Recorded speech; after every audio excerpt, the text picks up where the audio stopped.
E aí, pessoal, tudo bem? Vocês estão me vendo bem, me ouvindo bem? Perfeito. Ó, a aula de hoje vai ser sobre um tema polêmico, mas super importante para a gente entender como funciona aqui a questão do hebraico, a questão do grego também, né? Quando a gente vai para o Novo Testamento.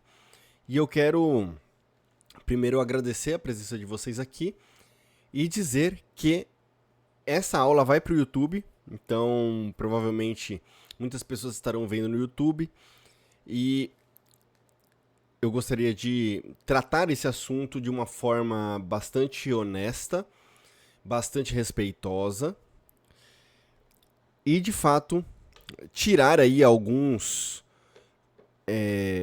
estigmas, né, que tem a respeito desse assunto, que é um assunto muito que tem gerado controvérsias, né, no mundo cristão evangélico, principalmente. A gente sabe que no cristianismo católico isso já é uma coisa mais definida, né? Mas como eu venho da religião protestante, então eu vou falar só da onde eu vim. Então tá tudo certo, tá tudo bem, tá? Então vamos lá. Primeiro, pro pessoal que tá no YouTube, não esquece de se inscrever, deixar o like e compartilhar, porque esse assunto ele é de extrema importância pra gente acordar para a verdade e ao mesmo tempo entendermos esse assunto de divórcio de uma forma adulta e não de uma forma infantil e imatura. O que acontece muitas vezes é que as pessoas que olham para a questão do divórcio, biblicamente falando, de forma imatura, utilizam os argumentos para se defender, né, e achar o divórcio uma forma lícita aí de fazer o que bem entender e de casar do jeito que quer. E temos do outro lado as pessoas mais extremistas, conservadoras nesse aspecto do divórcio, falando que o divórcio ele é um ato maligno, digno de punição para quem o faz, de qualquer maneira. Então a gente vai, como diz a tradição judaica, nós vamos procurar o caminho do meio. Nem tão imaturo, para defender a qualquer custo a questão do divórcio, e nem de uma forma extremista, religiosa, a ponto de se fechar para que o texto bíblico está falando e está ensinando, principalmente no original. É isso que a gente vai ver aqui, tá? Então, eu vou compartilhar com vocês a minha tela. Estarei ali no cantinho. E a gente vai abordar esse assunto. A matriz original sobre o divórcio e o repúdio na perspectiva hebraica. Eu trouxe esse termo repúdio porque divórcio e repúdio não é a mesma coisa. Vamos ver o que o texto hebraico diz sobre o assunto para a gente trazer clareza sobre isso, ok? Muito bem, vamos lá. O meu intuito aqui é a gente trazer à tona os erros que cometeram ao longo da história, principalmente dentro da igreja, ao analisar e olhar para esses textos que falam sobre isso. Eu vou ler alguns deles aqui. Mas, antes disso, eu quero dizer o seguinte. É uma frase polêmica, mas ela é verdadeira e útil. Creia 100% na Bíblia, mas desconfie 100% das traduções. Ok? Então, se você crer 100% nas traduções, você vai ter problemas. A Bíblia, ela não foi escrita em português. A Bíblia ela foi escrita em hebraico E as partes que foram escritas em grego, que são as partes do Novo Testamento, elas devem ser compreendidas com a mentalidade hebraica. Lembrem-se sempre dessa frase. Palavras gregas, ideias hebraicas. Ok? Não podemos olhar para o texto do Novo Testamento rejeitando o Antigo Testamento e muito menos observando o Novo Testamento com a mentalidade ocidental greco-romana. Isso vai trazer problemas de interpretação, de exegese, enfim, de uma série de coisas. A nossa premissa aqui é crer 100% no que a Bíblia diz. O que a Bíblia diz é a verdade. Ok. Só que o que eu estou lendo está em português, então eu vou desconfiar 100% da tradução que eu tenho. Ok? Muito bem. Creia 100% na Bíblia, desconfie 100% das traduções. Esse é o nosso lema, essa é a nossa premissa. Existem muitos dogmas construídos a partir de traduções equivocadas. Muitos dogmas religiosos, elas partem de premissas cujo texto original não traz. E aqui vem o princípio que a gente tem que levar conosco quando a gente vai ler a Bíblia. A gente tem que estudar a Bíblia. Se você está aqui e você tem o princípio de que, não, eu não preciso estudar grego e hebraico, isso daí deixa para os teólogos. Você está no limite do problema. Você está andando no limite. Se você está andando numa rodovia e você anda pelo acostamento a pé, você está ali no limite de ser atropelado. Então você que lê a Bíblia, quer entender a Bíblia, mas não tem a postura de estudar o hebraico, principalmente o hebraico, por que não o grego? Se você estudar o grego, você não vai entender as palavras as ideias hebraicas que existem no texto grego. Então não vai adiantar muita coisa. Você tem que estudar o hebraico, porque o hebraico você estuda o idioma, estuda a cultura, estuda o contexto, estuda uma série de coisas que vai te dar as munições para que você veja aquilo que está escrito e vá atrás estudar. Bíblia é para ser estudada, não é para ser lida. Ok? Mas e a senhora que não tem condições, que não tem acesso à internet, lá no interior da Bahia? Eu não estou falando dessa pessoa, estou falando de você.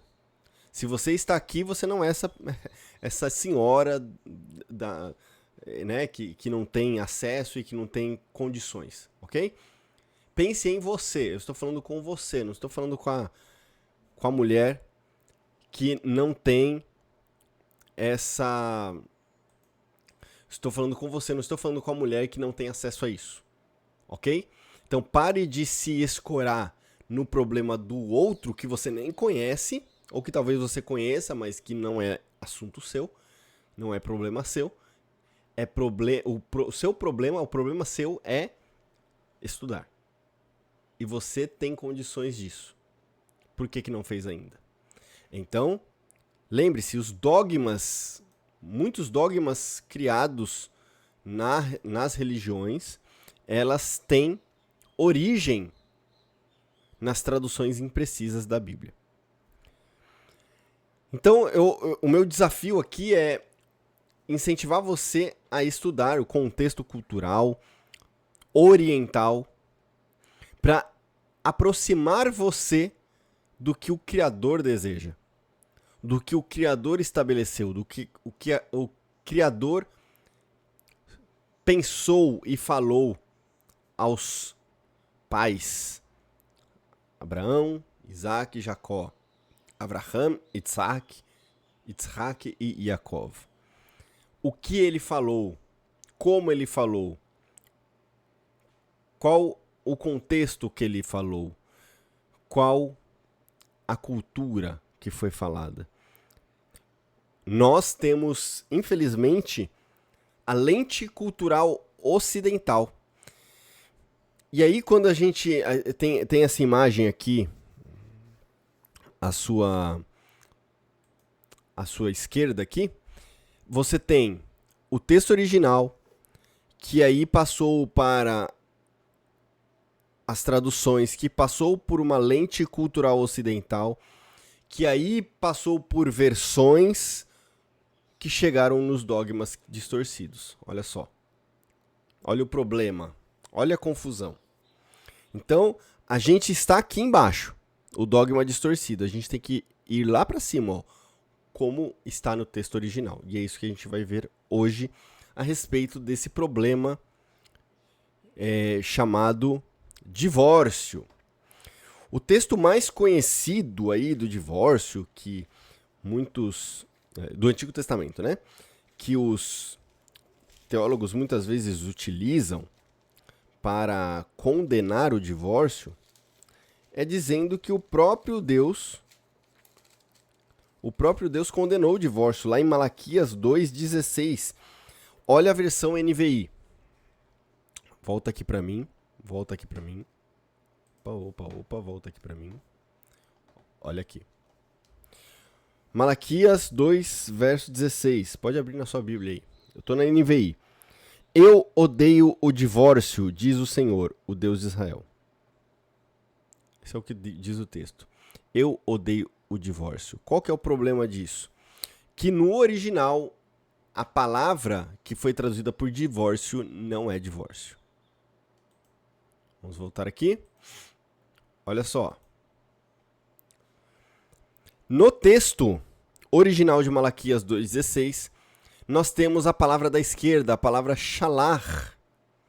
E a palavra shalar, ela é tanto um substantivo quanto um verbo, que significa mandar embora, expulsar, rejeitar ou repudiar.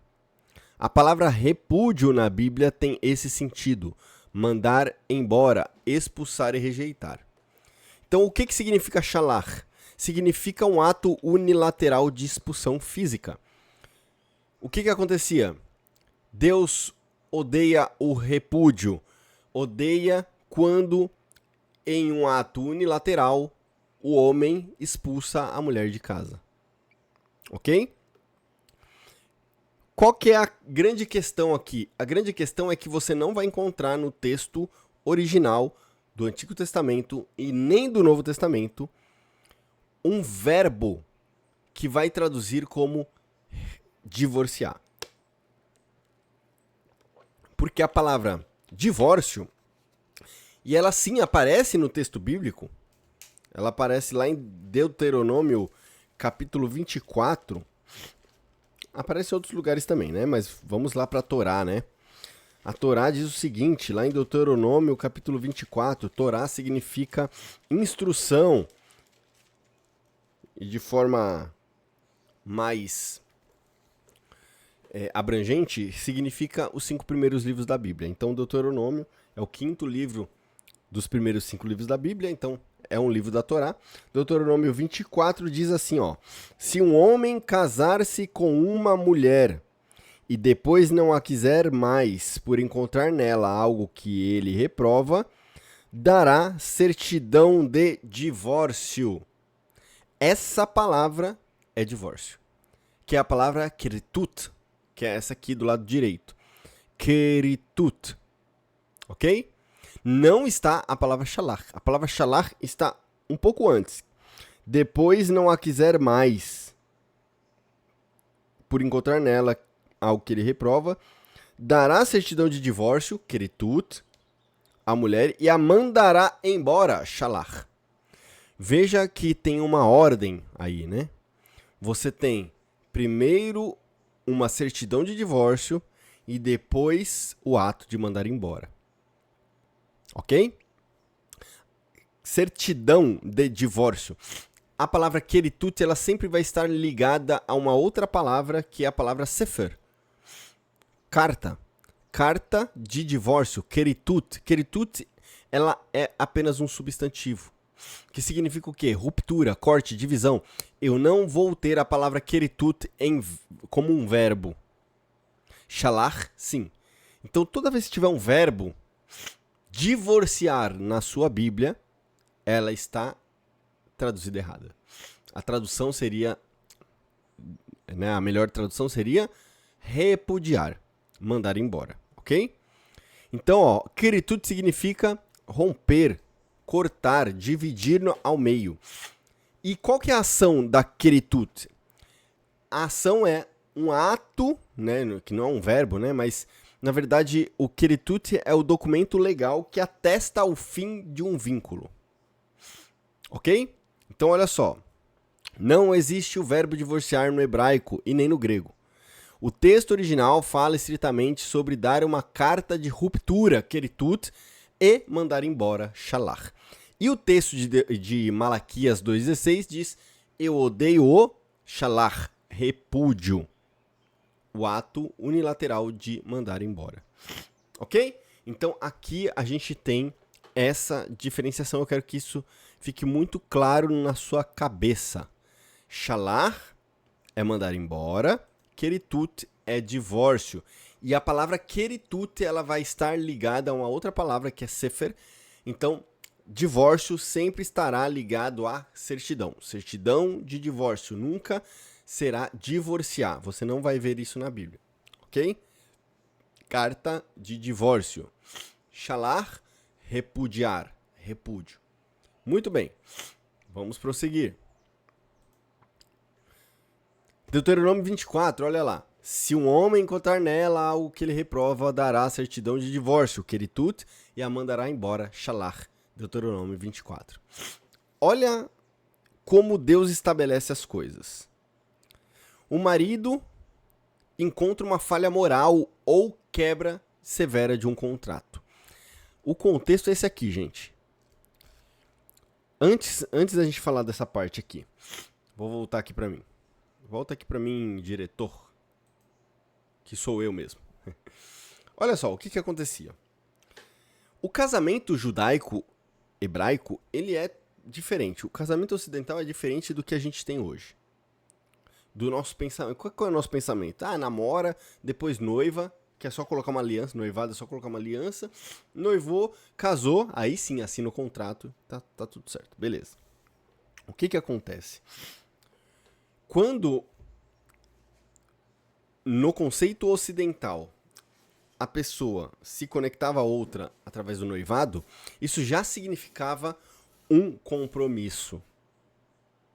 Isso já estava validado como casamento. Um noivado já era validado como um casamento. Então, quando o homem ia lá e se conectava à sua mulher pelo ato do noivado, isso já era uma união legal, ok? Agora, qual que é o ponto? Através do que se conectava legalmente, né, esse noivado? Através de um pagamento de dote. Existem outras formas aqui na Bíblia, mas vamos focar nessa. Pagamento do dote. Então você pagava, o homem pagava um dote para o sogro e o sogro entregava a filha como uma propriedade, entre aspas, bem entre aspas, como uma propriedade para o homem. Então o homem, na verdade, ele comprava uma propriedade e essa propriedade era uma propriedade fechada, era um jardim fechado. Ou seja, ele pagava o dote por uma mulher virgem. Uma mulher virgem. Vamos lá, você comprou um produto no Mercado Livre, ok? Você comprou lá. Quando você compra o seu produto no Mercado Livre, ou em qualquer outro lugar, quando você recebe, você compra, vai chegar em até 7 dias. Você já comprou, é seu, por direito é seu, só que ainda não chegou. Quando esse produto chega, você deseja receber o quê? Lacrado, fechado, ok? Se aquele produto, né, aquele pacote vem aberto, rasgado, o que você subentende? Que aquele produto foi adulterado. Esse é o ponto. Aquele produto foi adulterado, ok? Então, o que você faz? Devolve o produto. Você não vai ficar com um produto que foi adulterado, ok? É exatamente isso o contexto desse texto. O homem pagou por uma mulher virgem. Quando ele recebeu essa mulher, ela não era mais virgem. Isso era considerado o quê? Adultério. Guarde essa informação. Ele pagou por uma mulher virgem no noivado. No casamento, ele recebeu essa mulher. Quando ele recebeu essa mulher, ele percebeu que ela tinha adulterado. Ela não era virgem. Ele pagou por uma mulher virgem e recebeu uma mulher adúltera, que foi adulterada. Guarde essa informação, porque essa informação vai ser importante.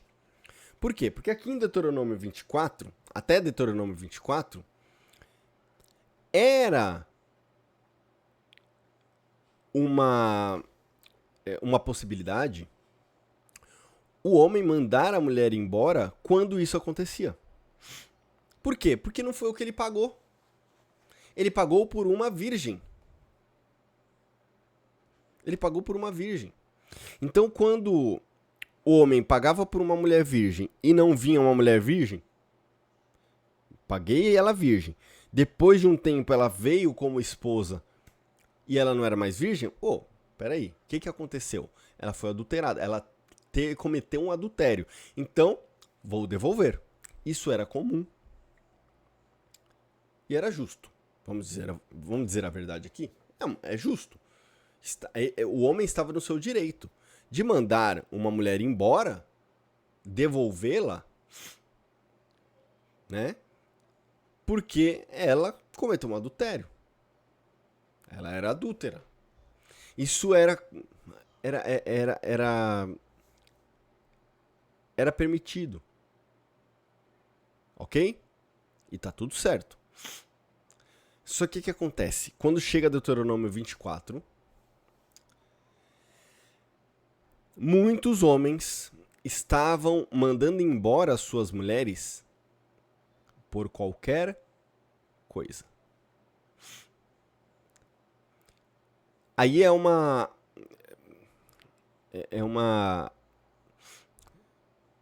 forma de eu entrar no texto um pouquinho mais e fazer uma análise mais profunda aqui. Pode ser que até o homem fazia alguma artimanha ali para colocar a culpa na mulher, falando que ela era adúltera, e mandar ele embora. E aí ele fica livre, né? Então, olha só. O coração perverso do homem fazia com que ele mandasse embora a mulher por qualquer coisa.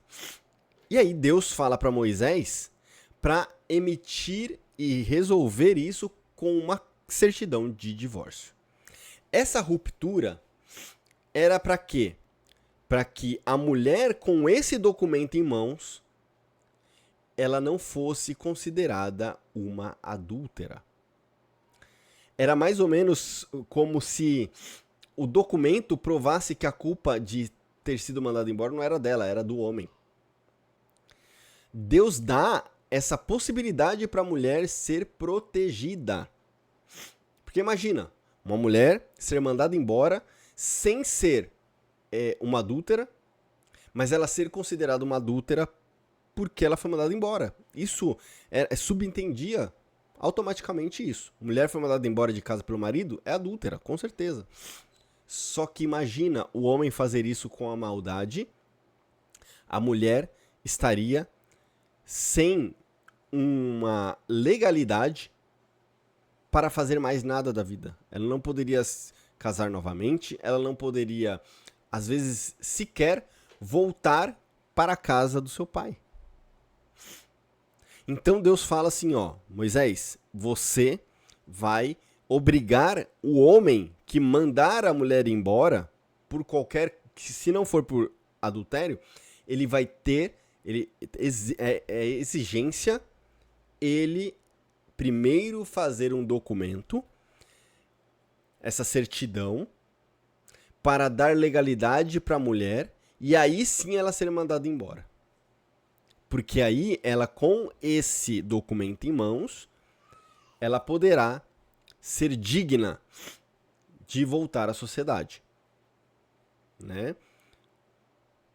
Lembre-se que a prostituição, o adultério, promiscuidade, naquela época não era igual hoje, não. Né? Não era vista como algo normal. Né? Então, olha só. Isso é um ato de proteção que Deus faz com as mulheres. Eu recebi uma mensagem que falava, né, que divórcio não existe porque isso era uma forma de diminuir a mulher e não sei o que, isso aí é coisa que vai ofender a mulher e tal. Não tem nada a ver. A certidão de divórcio, a carta de divórcio é uma proteção que Deus deu à mulher para que ela não fosse mandada embora por qualquer coisa e fosse injustamente chamada de adúltera. Então aqui, ó, primeiro nós temos a causa. O marido encontra uma falha moral ou quebra severa de contrato. Ele encontra alguma coisa. Se de fato tem uma falha moral, ela pode mandar embora. Se fosse por qualquer outra coisa, algo que ele reprova, pode ser qualquer coisa. E às vezes uma coisa mínima. O que acontecia? Ele, para mandar embora, ele precisava de uma certidão legal de ruptura, que é a queritut, que seria a carta de divórcio, né? E esse documento de divórcio, ele seria para a mulher uma forma de proteção. Então, primeiro o documento, depois você pode mandar embora. Isso lá em Deuteronômio 24, ok? Agora, olha a questão, né? A gente tem aí, né, o que eu expliquei, né? A fase do noivado, o contrato é firmado, o dote é pago, o casal é legalmente comprometido. Aí vem a quebra do contrato ali, né, por imoralidade oculta. Então, o homem poderia shalar, né, expulsar a mulher sem um documento formal. E a fase 2 lá, a consumação do matrimônio, moradia sob o mesmo teto, era onde talvez ele pudesse aí encontrar algo que ele reprova e mandar embora. Aqui, nesse caso, ele precisaria de uma carta de divórcio, uma certidão de divórcio, ok? Então, olha lá, a certidão era uma proteção de honra, ela provava o cancelamento do contrato, foi vontade unilateral do marido, isentando a mulher do falso rótulo de moralidade. Depois, alternativa, né? Sem o documento, o divórcio legal, as acusações do adultério levariam ao severo e humilhante rito das águas amargas, está lá em Números capítulo 5. Então, em Números capítulo 5, a mulher, ela era levada a esse rito das águas amargas. E o queritut a poupava desse vexame público. E aí tinha a liberdade legal, o documento ele legalizava então o status da mulher, ok? Permitindo que ela reconstruísse sua vida. E olha só o que diz Deuteronômio 24.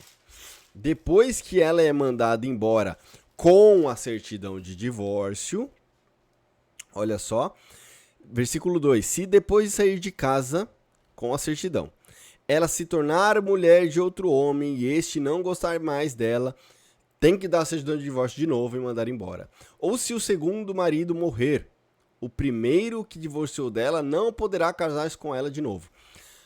O único...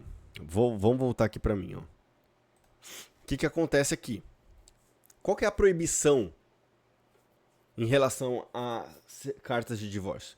A proibição não era carta de divórcio, casar de novo, casa de divórcio, casar de novo. Não era esse o problema. Esse não era o problema. De forma legal, aliás, você vê, independente da interpretação, tá? Mas você vê lá a mulher samaritana, lá em João capítulo 4, que aí, quem é seu marido? Ah, não tenho marido. E aí Jesus fala, diste bem, você não teve marido, mas já teve 5, né?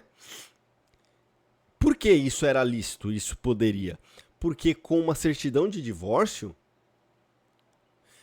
a mulher poderia casar quantas vezes fosse necessário. Não temos nenhuma lei falando aqui que a pessoa não pode casar de novo. Não existe. Caso, se ela tiver uma certidão de divórcio, ela pode casar quantas vezes ela quiser. Não tem em nenhum texto falando que ela não pode casar de novo. Ah, Tiago, tem sim lá no Novo Testamento. Calma, a gente vai chegar lá. E eu vou até falar uma coisa aqui. A maioria dos dogmas, lembra dos dogmas lá? Vou voltar lá nos dogmas. Olha lá, os dogmas. A maioria dos dogmas lá são distorções de tradução, uma lente cultural ocidental a partir do texto do Novo Testamento. Isso que é pior ainda. Dificilmente você vai ver um dogma distorcido. Opa, sumiu aqui. Pronto, desculpa. Você vai ver um dogma distorcido a partir de textos unicamente do Antigo Testamento. É sempre do Novo Testamento. Por quê? Porque não se faz uma conexão da Bíblia inteira. E não faz uma conexão com a leitura cultural ocidental, a mentalidade ocidental. Palavras gregas, ideias hebraicas. Não tem como fugir disso. Se foge disso, a gente tem os dogmas históricos aí, totalmente a partir de distorções disso. Então calma, a gente vai chegar no texto lá de Mateus. Vamos chegar lá, tá bom? Para você entender o que acontece, ok? Então vamos lá. Os críticos modernos chamam a carta de divórcio, todo esse conceito de machismo. Mas, na verdade, isso aqui era o amor do Eterno blindando a mulher contra a vulnerabilidade que ela poderia ter ao ser mandada embora injustamente e ser colocada na sociedade como uma prostituta, como uma adúltera. Olha o problema. Será que temos machismo aí? Ou uma proteção de Deus e do próprio Moisés, né, que teve que executar essa lei para as mulheres se protegerem. Levítico 21:14. O sacerdote não poderá casar com uma mulher divorciada. Está lá no texto? Não. Levítico 21:14 não fala divorciada. 21:14. Aqui no texto diz, ó. Não poderá ser viúva nem divorciada. Tá errada essa tradução. A palavra escrita ali é gerushá. Gerushá significa expulsa. É uma outra forma de falarmos repudiar. Repudiada. Então, o certo seria, o sacerdote não poderá casar-se com uma mulher expulsa pelo seu marido ou repudiada do seu marido. Gerushá é uma outra palavra que também significa expulsar. Não temos o termo keritut, que significa divórcio. Sefer keritut, carta de divórcio. Não temos a palavra keritut, divórcio, rompimento. Não temos no texto. Essa palavra, gerushá, a palavra garush, está lá em Êxodo 12:39, quando fala que o povo de Israel foi expulso do Egito à força. Não foi uma saída límpida, né? Foi uma expulsão. Eles foram expulsos do Egito, né? A partir das pragas e tudo mais. Ok? Então isso tem que ficar bem claro. Textos traduzidos podem gerar dogmas e doutrinas contrárias ao que o próprio texto diz. O texto hebraico não diz isso. Não diz que o sacerdote não poderia casar com uma mulher divorciada. Ela não poderia casar com uma mulher repudiada. Malaquias capítulo 2, verso 16. Eu odeio o repúdio. A palavra shalach está ali. Não queritut. E aí o texto continua, né? E o homem que se cobre de violência. Olha só. O contexto profético denuncia maridos cruéis abandonando suas esposas não, na velhice, né, também, mas não só na velhice, mas também mandando embora por qualquer motivo. Deus não odeia o divórcio, por quê? Porque ele mesmo mandou Moisés dar a carta de divórcio. Como que a gente tem esse paradoxo? Ué, Deus odeia o divórcio, mas ao mesmo tempo ele fala que era para dar a certidão de divórcio? Gente, tem pastor que fala o seguinte, que na verdade aquilo era a lei de Moisés. Malaquias 2,16 é a lei de Deus. Lei de Deus odeia o divórcio. Lei de Moisés permite o divórcio. Isso é a maior afronta que se tem da Bíblia, que não tem nada a ver. Fala-se lei de Moisés, por quê? Porque Moisés foi o interlocutor, o intercessor ali entre Deus e o povo. Mas a lei não é de Moisés, a lei é de Deus. Então não faz o menor sentido isso aqui. Deus não diz que odeia o divórcio. Malaquias 2,16 diz que ele odeia o repúdio. E ele sempre odiou o repúdio. E ele sempre permitiu o divórcio. Agora, olha só. Vamos falar do Novo Testamento.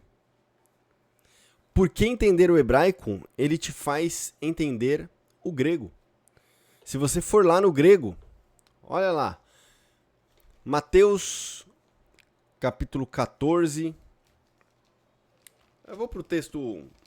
Depois a gente vai pro texto original lá, né? Mas olha só. Esse grego, apólio, ou apolion, né? Ele significa a mesma ideia do hebraico shalach.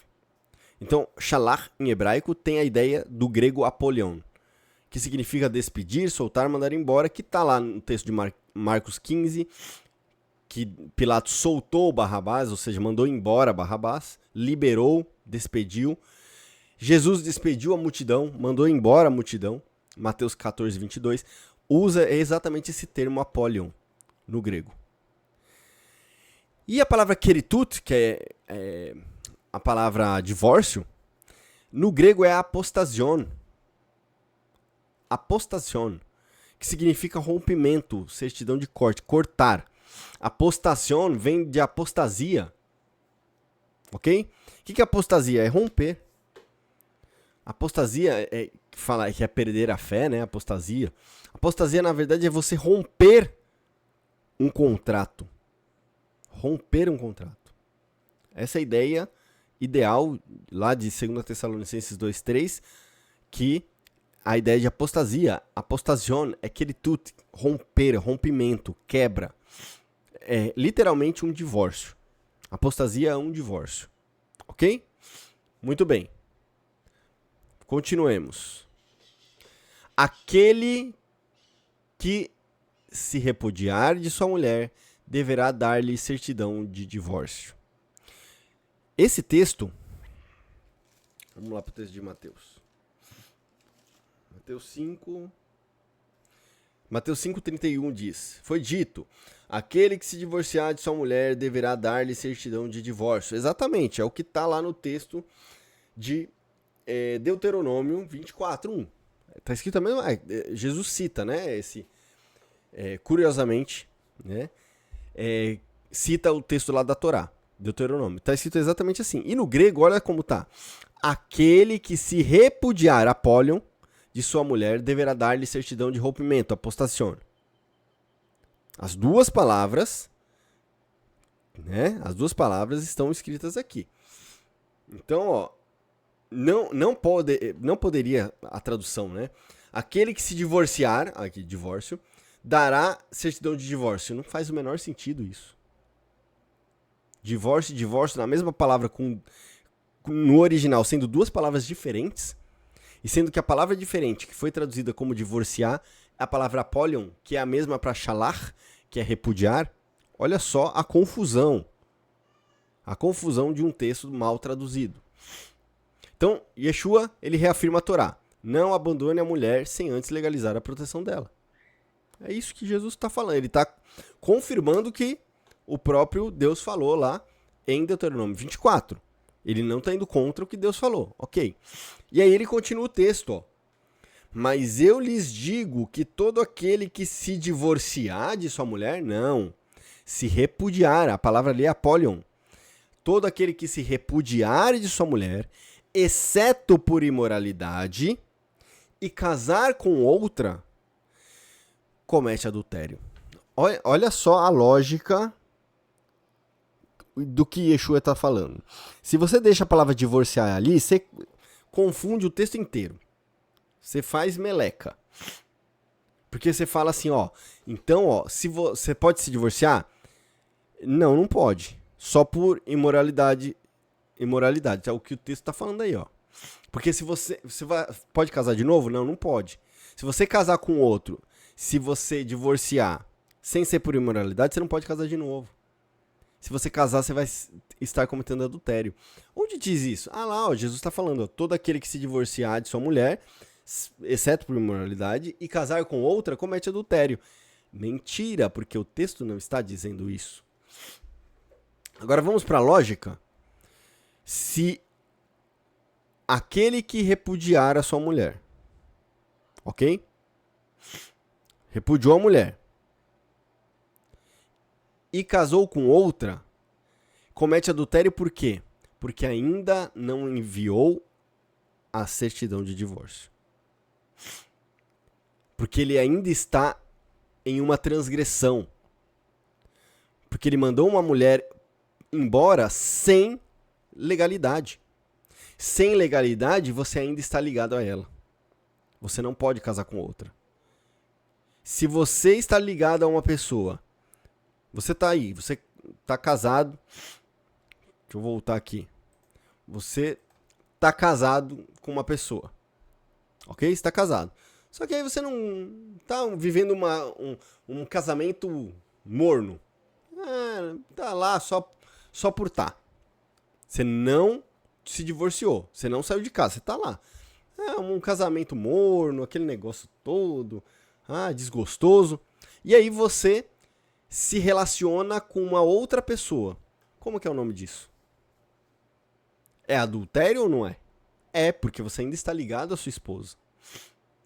Mas é que eu não gosto tanto dela. Não interessa, você está ligado a ela. O que você tem que fazer? Romper o contrato e aí você está livre. Rompa o contrato e vai viver sua vida. Ok? Rompa o contrato e vai viver sua vida. Repudiados não podem se relacionar com outra pessoa, porque cometem adultério. Estão ligadas ainda à primeira pessoa. E isso aqui é conectado com... Olha só, vamos voltar lá pro contexto. O cara repudiou por qualquer motivo lá, exceto por imoralidade. Né? Ele repudiou a mulher. Olha lá. Repudiou a mulher. O que diz a lei? O que a Torá diz? O que Deus diz? Se você for repudiar, antes você precisa dar o que para a mulher? Uma carta de divórcio. Nesse caso aqui que Jesus falou, teve carta de divórcio? Não. Todo aquele que se repudiar de sua mulher, exceto por imoralidade, e casar com outra comete adultério. O que está faltando para ficar mais claro? Quem não conhece o contexto, o que está faltando ali no texto? A melhor forma desse texto ser construído seria: todo aquele que se repudiar de sua mulher, exceto por imoralidade, e casar com outra sem emitir a certidão de divórcio para a primeira, comete adultério. Ou todo aquele que se repudiar de sua mulher, exceto por imoralidade, e não entregar a certidão de divórcio e depois casar-se com outra, comete adultério. Essa seria a melhor forma de escrever esse texto. Mas por que não escreveu? Porque você tem um contexto. E esse contexto está na Bíblia. Qual que é o problema? As pessoas não leem a Bíblia, não estudam a Bíblia. Estudar a Bíblia requer o quê? Requer você fazer essas conexões. Olhar para o texto grego com a ideia hebraica. Olhar para o texto em português e falar assim, não, peraí. Isso aqui está em português, não foi escrito em português. Foi escrito em quê? Em grego. Vamos lá. Cava. Ah, em grego é essa palavra e essa palavra. O que significa? Vamos para o hebraico. Pensa no hebraico. Ah, vamos pensar no hebraico. Ah, o que diz lá o texto? Lá, né? Porque ele cita aqui, né? Deuteronômio 24. O que diz lá no texto em hebraico de Deuteronômio 24? Ah, diz isso. Ah, então tá bom. Faz as conexões. Não podemos entender a Bíblia de forma superficial e desonesta. Né? E aí criou-se aí uma doutrina de que, ó, seu marido te trai? Não, então você não pode divorciar. Ah, você divorciou? Você é divorciada? Ah, então tá bom, mas você se divorciou por quê? Ah, porque ele não queria mais, eu também não. A gente brigava muito e a gente se separou. Ah, então você não pode casar de novo. Olha o problema que você cria. Ainda mais em igrejas que, infelizmente, né, não se tem uma orientação pré-casamento, pré-nupcial, e uma exigência de jovens casarem cedo. Ah, qual que é o problema de jovem casar cedo? Bom, temos alguns problemas, né, psicológicos, né? Na psicologia você vai perceber, né, que existem alguns problemas na questão da imaturidade neurológica. Ok, beleza. Mas existem problemas ainda mais profundos. Por quê? Porque se o casal jovem quer casar porque não quer se abrasar, eles precisam ter da congregação, ou principalmente dos pais, né? Mas da congregação que está pregando esse tipo de mensagem, né? De ideia, de ideal, de regra, precisa ter uma orientação profunda sobre casamento. Só que essas pessoas não estão aptas nem para interpretar um texto sobre divórcio, novo casamento, quanto mais preparar um jovem para casar, né?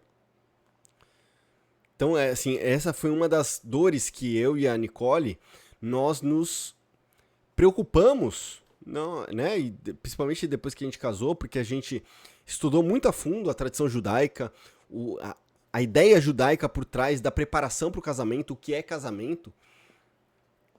Tanto que nós temos hoje um trabalho muito sério com mulheres e homens que desejam se casar para não entrarem em problemas no casamento que poderiam ser evitados antes. Uma preparação profunda na raiz.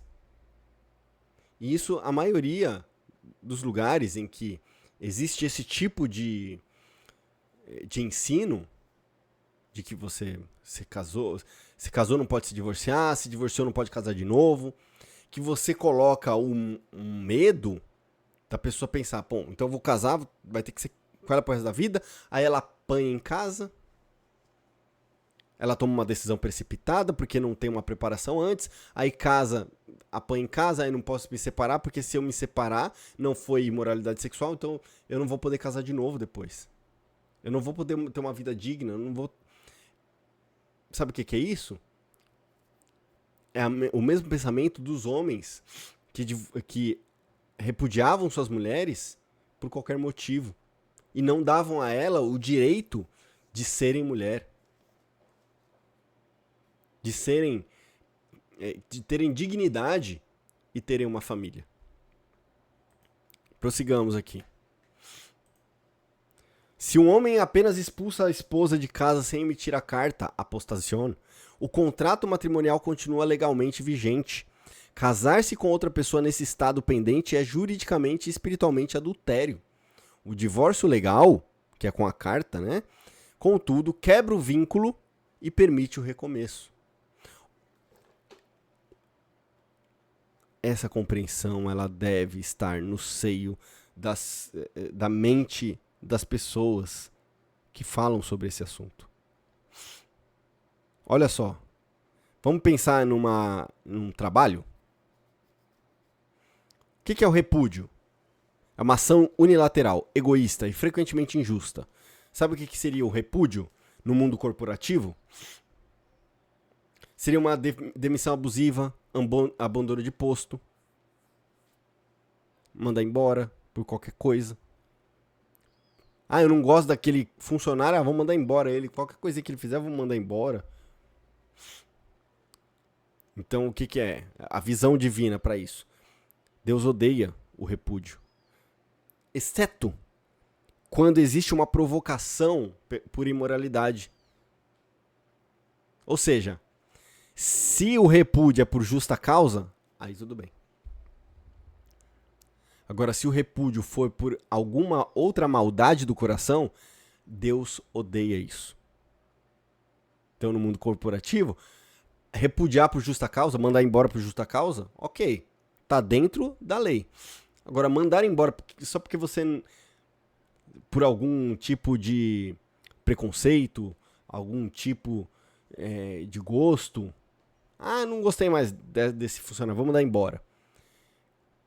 Ou fazer alguma coisa para provocar essa expulsão, né? Isso é repúdio, para você entender. E o que seria o divórcio? É um acordo amigável. É uma rescisão de contrato oficialmente documentada. É uma ação bilateral, bem estruturada. A visão divina para isso é que foi uma quebra de contrato, uma quebra de vínculo, que possibilita um recomeço para quem foi embora.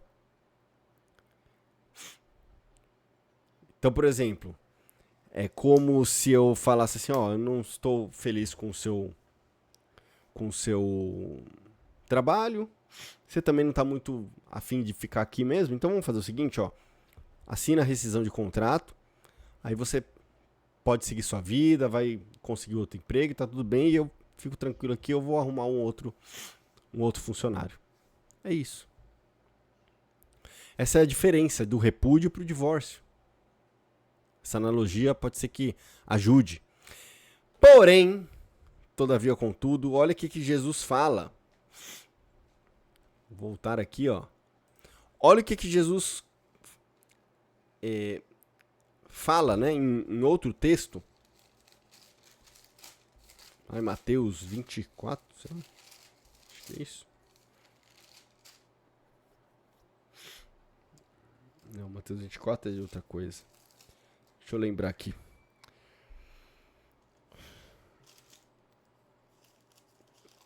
Mateus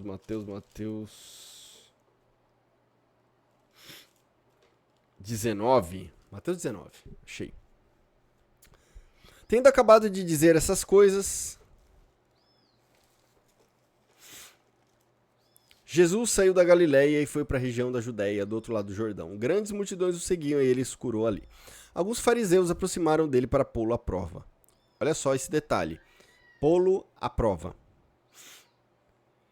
E perguntaram-lhe, é permitido ao homem divorciar-se de sua mulher por qualquer motivo? Qual que é o erro dessa versão?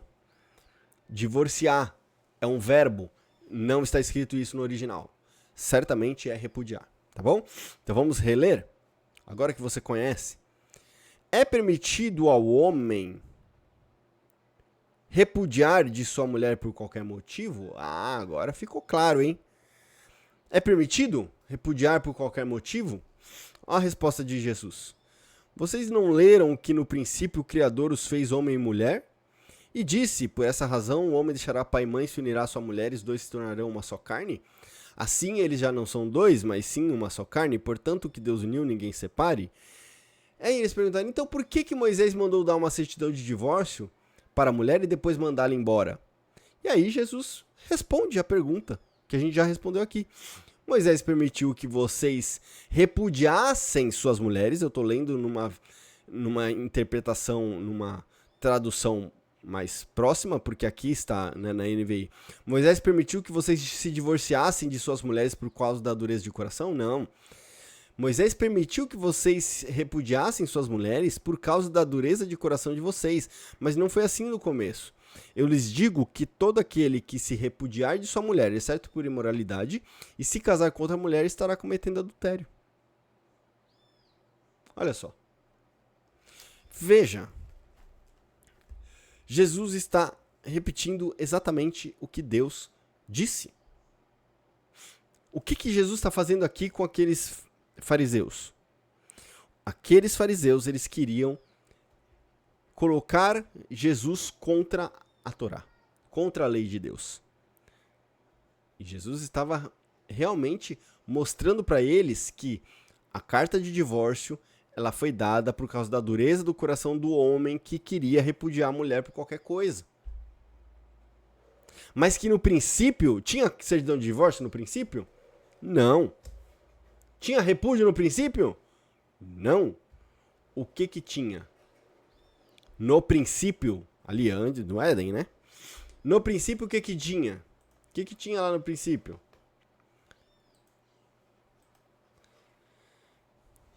O homem e a mulher deixará seu pai, o homem deixará seu pai e sua mãe, se unirá à sua mulher e se tornarão uma só carne. Isso é no princípio.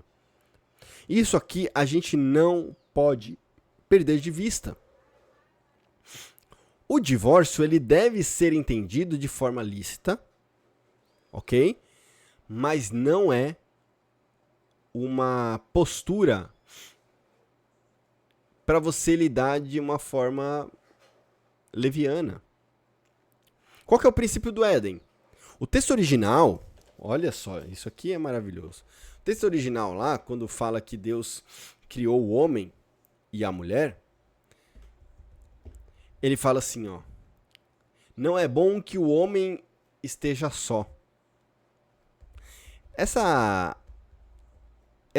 Esse termo esteja só, no hebraico eu posso entender também como não é bom que o homem esteja colado, grudado. Por que isso?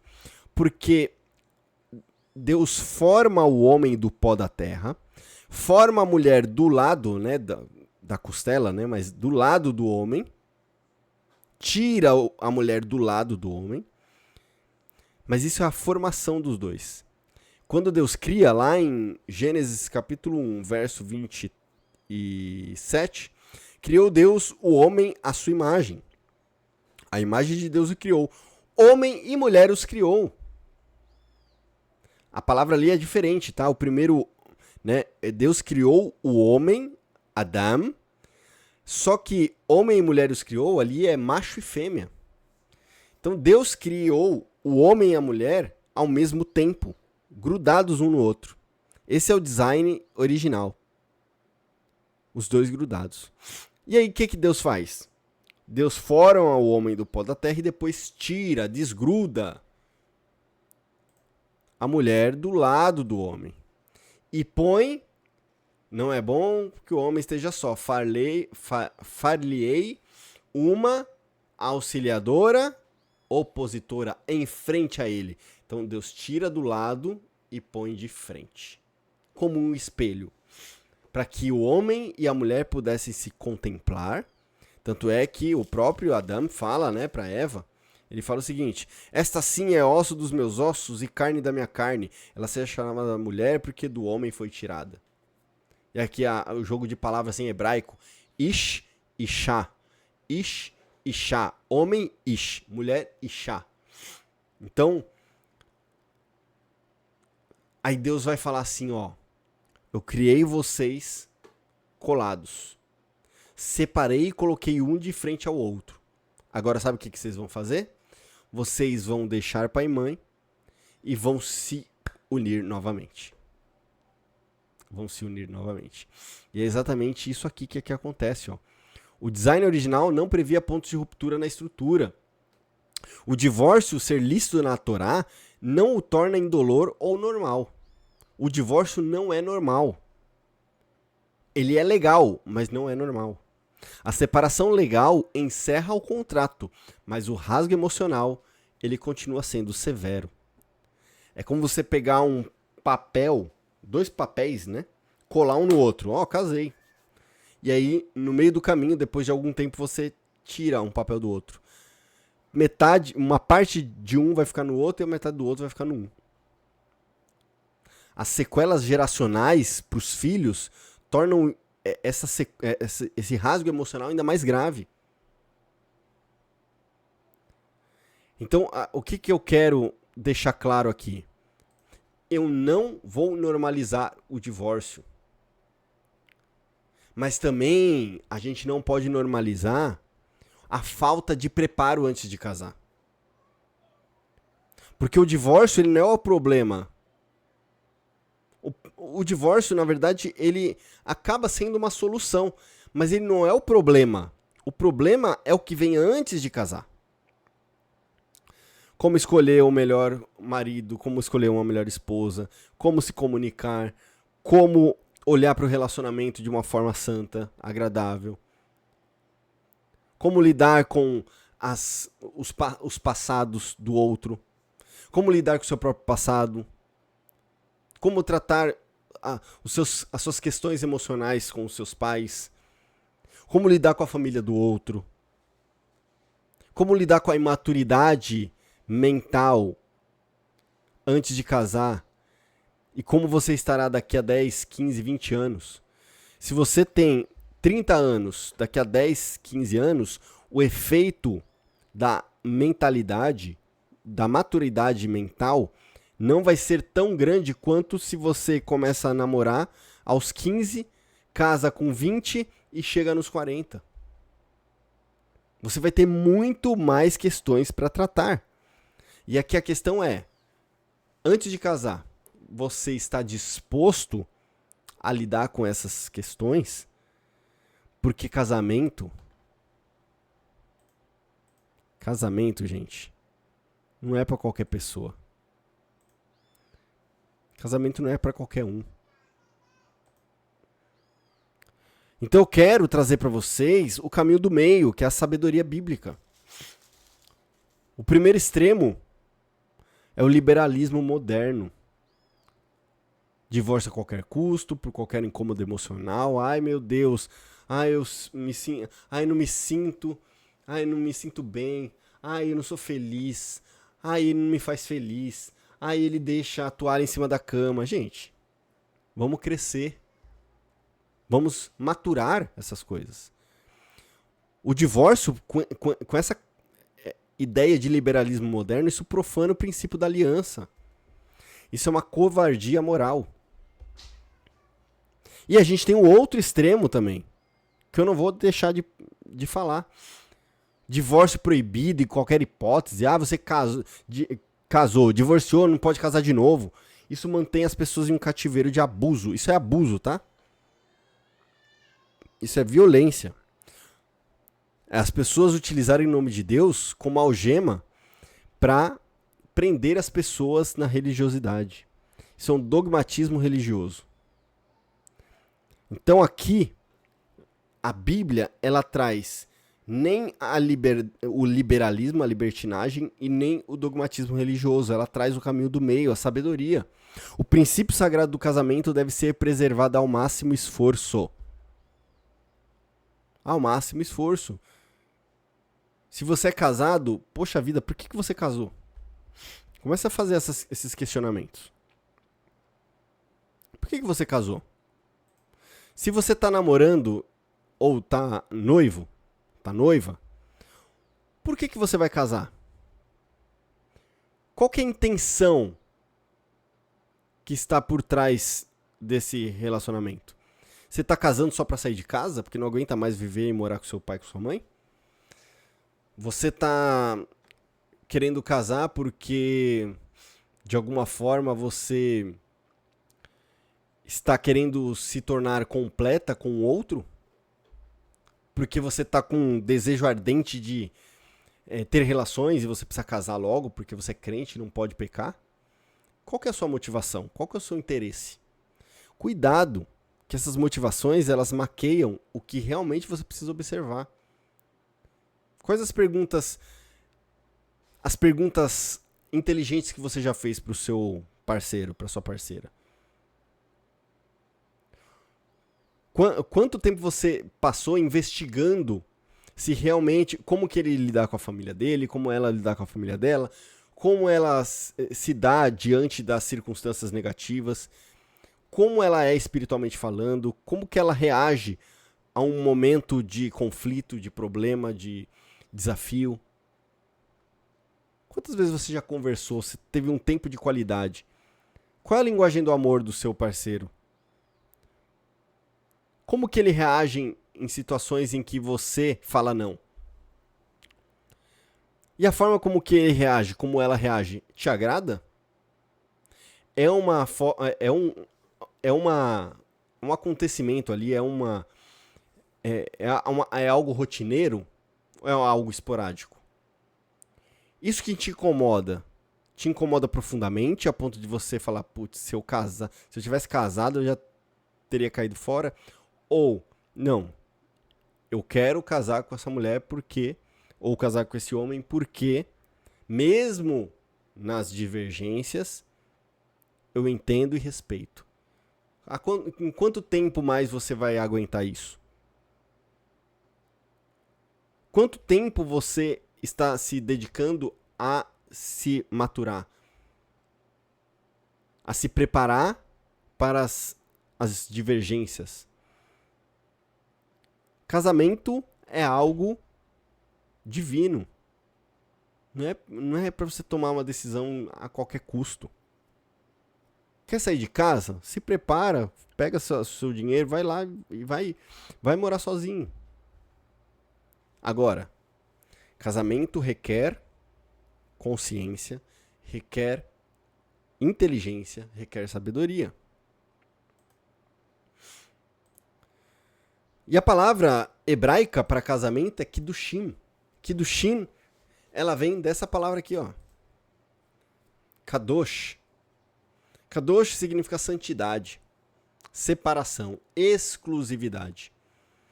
A Torá nos ensina que a aliança matrimonial não foi feita para meninos e meninas em busca de mera satisfação pessoal. Ela foi desenhada para adultos maduros, capazes de honrar contratos, perdoar falhas e resolver conflitos profundos. Você está disposto a isso? Ah, eu já sou casado. Então, você decidiu. Por que você está aí? Ah, não aguento mais porque ele me bate. Aí é caso de polícia, gente. Vai, resolve o seu problema aí. Eu não tô aqui pra ficar falando o que você precisa fazer, não. O que você precisa fazer é isso aqui, ó. Se tornar mais maduro, honrar o contrato, perdoar falhas, resolver conflitos profundos. Como você tem resolvido o conflito? Gritando? Se vitimizando? Ou encarando com maturidade? Como adultos? A Torá ensina que o casamento ele é exclusividade. E compreender a legitimidade do divórcio não é buscar uma rota de fuga, mas devolver a reverência à santidade e ao juramento que fizemos no altar.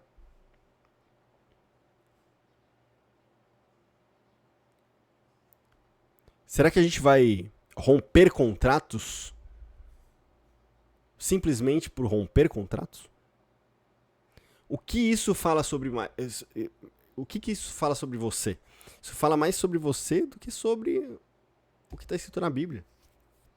Se você é de rasgar contratos, será que você é digna de confiança? Agora, se você se divorciou, você pode casar de novo? Biblicamente falando, sim. Ah, mas na minha igreja fala que não, porque isso é pecado. Olha, sinto muito. Aí a minha pergunta é, o que você está fazendo lá ainda? Essa é a minha pergunta. Você vai ficar preso à religiosidade, a dogmas, ou você quer a lei da liberdade? Porque a Torá, ela é a lei da liberdade. Você olhar para o texto bíblico no seu original é a liberdade. Você entender o texto no seu contexto com a mentalidade ocidental é a liberdade. Então, a minha fala final aqui é: olhe para você, olhe para dentro de você. Qual é a decisão que você vai tomar a partir disso que eu trouxe para você? Porque eu acho que a grande lição aqui não é sobre casamento, tá? A grande lição aqui é o que você tem feito da sua vida espiritual, confiando colocando a sua fé no que a Bíblia diz no português. Cuidado. Pode ser verdade? Pode. Mas você já investigou? Atos capítulo 17. Os bereanos eram mais nobres que os tessalônicos porque conferiam nas escrituras tudo que era dito. Você tem sido bereano? Ou você tem sido um preguiçoso que quer as coisas tudo mastigadinha? Ah, não vou estudar hebraico não, vou estudar hebraico dá muito trabalho. Ah, vem aí, o Thiago me fala, vem aí o pastor tal me fala e tá tudo certo. Você está correndo um sério risco. Porque você pode viver uma mentira se baseando num livro verdadeiro, mas que muitas vezes na sua tradução, na sua versão, ela traz conceitos que vão transformar isso em dogma e te aprisionar pro resto da vida. Pense com carinho, pense com cuidado, deixa aqui os seus comentários a respeito dessa aula, espero que tenha ficado claro. E mais uma vez, isso comprova que o hebraico ele é muito mais do que o idioma e que se você quer, de fato, aprender a Bíblia, precisa ler hebraico e para ler hebraico você precisa dar o seu primeiro passo. E seu primeiro passo é no link da descrição, onde você vai poder fazer lá a sua aplicação. E a partir dessa aplicação, eu te chamo para a gente conversar, para mostrar para você como funciona o curso de hebraico, tá bom? Então temos o acompanhamento, o curso, então o que for melhor para você nesse momento, tá bom? Grande abraço e até a próxima aula, o próximo vídeo, se assim Deus permitir. Shalom, shalom.